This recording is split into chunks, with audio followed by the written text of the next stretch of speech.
Hello, lovely students. This is Professor Badr again after a long time on my channel, and I have been away for about a year. And it doesn't mean I haven't been teaching. Of course, I've been teaching, but unfortunately, I couldn't be here. But now I'm here again in 2026, and inshallah, my videos will definitely be coming for the guidance of the students, so that by watching my videos, you could achieve your desired bands in IELTS, and of course, videos related to English language would also be uploaded in future.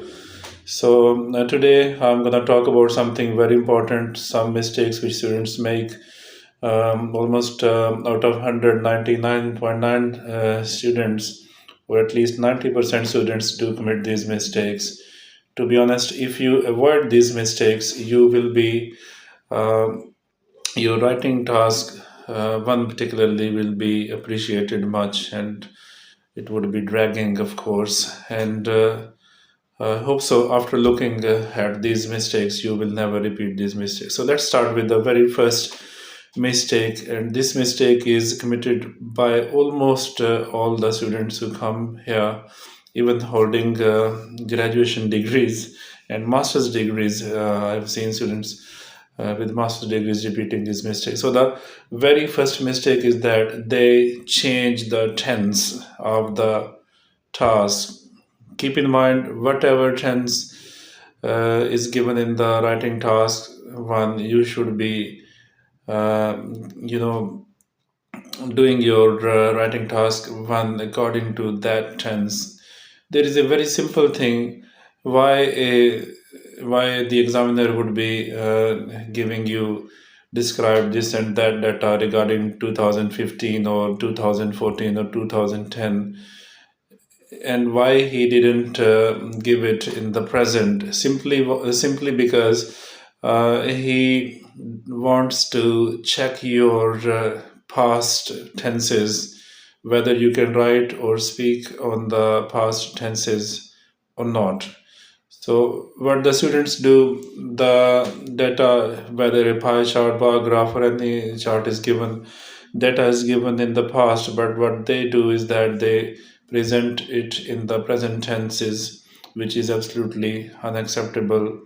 Though it looks very attractive, it looks like there is no mistake in the writing, but this is the main mistake you should avoid. The second major mistake the students do is that they use persons in their writing. For example, I have seen some students writing tasks, and when they were using I, we, you, they, and things like that. So this is the other mistakes you must never do, because you should be writing always being in a third person form, or better avoid any persons in a pie chart. Yes, when it is necessary, you have to do it, like in a map, then you should be using third persons if there is given, if there is any person given, but you shouldn't be putting yourself, some person, in the writing task. It will be definitely very dangerous for your writing, and very harmful, of course, and it will be affecting very badly your results. The next mistake students do is normally I've seen these students they make this mistake. They use informal language. Keep in mind, never and ever use informal language. You should never be informal when you are sitting for the test, and whether you're writing task one, task two, or even if you're speaking, you should be speaking in a formal way. And formal language, particularly, okay, as far as speaking is concerned, it is acceptable to some extent, but in writing, formal words are 100% unacceptable. But the tragedy is that many students even don't know what formal and informal words are, and they use those words, and they spoil their bands in this way.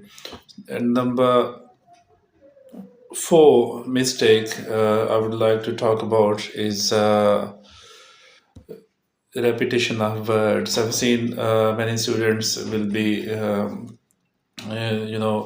many students, they use the same words again and again, over and over again. They use, for example, they say China spent this and that, Japan spent this and that, and they keep using the word spent always until the task is finished. This is absolutely useless and 100% unacceptable effort on the part of the student, because you should be bringing variety of language in your writing, and your writing must show and it must prove to the examiner that you have mastered this language and you do know how to use a variety of language. But if you would be repeating the same words again and again, your writing would be more like beating about the bush. I hope you understand this.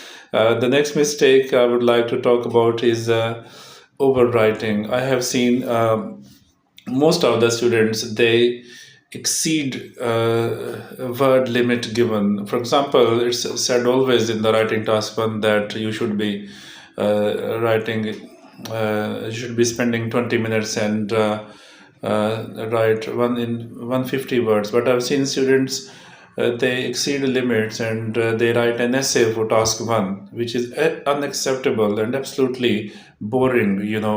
There is no reason why you should be writing an essay for a very small paragraph, a very small chart where there are 5 to 6 categories to describe.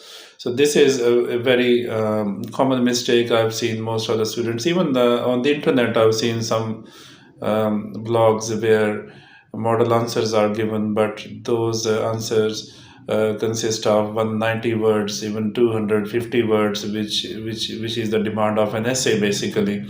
So these mistakes must never be repeated. So thank you very much for watching my video, and once again, I assure you my videos will be coming, but I